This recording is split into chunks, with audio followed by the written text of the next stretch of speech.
జొన్న అటుకులతో పులిహోర.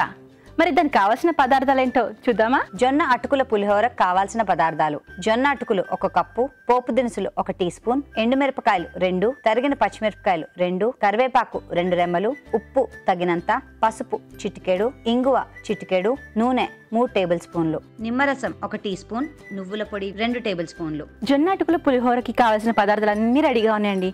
మరి ఆలస్యం చేయకుండా స్టార్ట్ చేసేద్దామా? ముందుగా స్టవ్ ఆన్ చేసుకొని పాన్ పెట్టుకున్నాం కదా, కొద్దిగా నూనె పోసుకుందాం.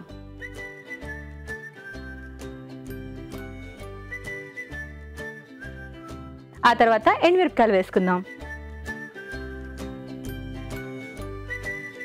ఆ తర్వాత పోపు దినుసులు,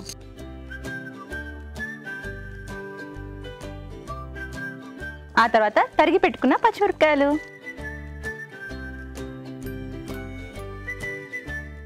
కొద్దిగా కరివేపాకు ఫ్లేవర్ కోసం, ఆ తర్వాత కొద్దిగా ఇంగువ. ఇంగువ చాలా మంచిదండి, హెల్త్ బెనిఫిట్స్ అన్నీ ఉంటాయి. సో అలానే ఎక్కువ వేసుకోకూడదు, కొంచెమే వేసుకోవాలి. ఇప్పుడు కాస్తంత పసుపు,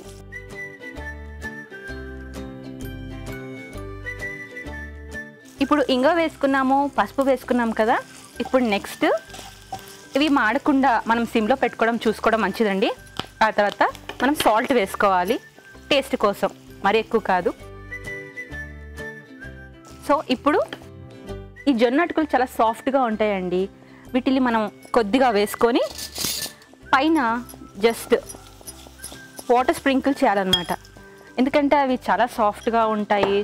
ఎక్కువ నీళ్లు పోస్తే మీకు తెలుసు కదా, చాలా మెత్తగా అయిపోయి ముద్ద ముద్దగా అయిపోతాయి. జస్ట్ వాటర్ స్ప్రింకిల్ లాగా అన్నమాట.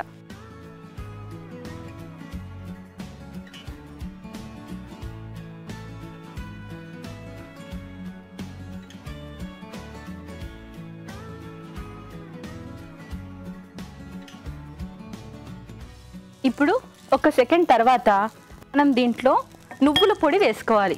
నువ్వుల పొడి ఎందుకు వేసుకోవాలి అంటే హెల్త్కి మంచిది, టేస్ట్కి కూడా చాలా మంచిది, అండ్ కొంచెం చిక్కగా ఉంటుంది, తినడానికి బాగుంటుంది అని కూడా నువ్వుల పొడి వేసుకుంటున్నాం.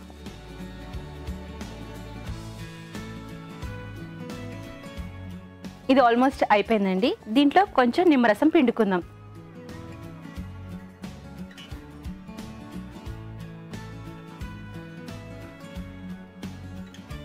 ఇప్పుడు కొద్దిగా కలిపి చాలా కలర్ఫుల్గా, చాలా మిక్స్డ్ ఐటెంతో చాలా నీట్గా ఉందండి చూడడానికి. ఈవెన్ పెద్దవాళ్ళే కాదు, చాలామంది చిన్నపిల్లలు, ఫ్రెండ్స్ కానీ రిలేటివ్స్ కానీ ఇంటికి వచ్చినప్పుడు మనం రొటీన్గా పెట్టే ఆ స్నాక్ కాకుండా ఇలా వెరైటీగా కూడా పెట్టచ్చు. చూసారు కదా, చాలా ఈజీగా అండ్ క్విక్గా అయిపోయింది జొన్న అటుకుల పులిహోర. మరి ఒకసారి తయారు చేసే విధానం చూద్దాం. జొన్న అటుకుల పులిహోర తయారీ విధానం: ఒక పాన్ లో నూనె వేసి ఎండుమిరపకాయలు, పోపు దినుసులు, తరిగిన పచ్చిమిరపకాయలు, కరివేపాకు, ఇంగువ వేసి వేగనివ్వాలి. దీనిలో పసుపు, ఉప్పు, జొన్న అటుకులు వేసి నువ్వుల పొడి వేసి బాగా వేగనివ్వాలి. ఆపై స్టవ్ ఆపి నిమ్మరసం పిండి బాగా కలుపుకుని బౌల్లోకి తీసుకుంటే జొన్న అటుకుల పులిహోర సర్వ్ చేయడానికి రెడీ.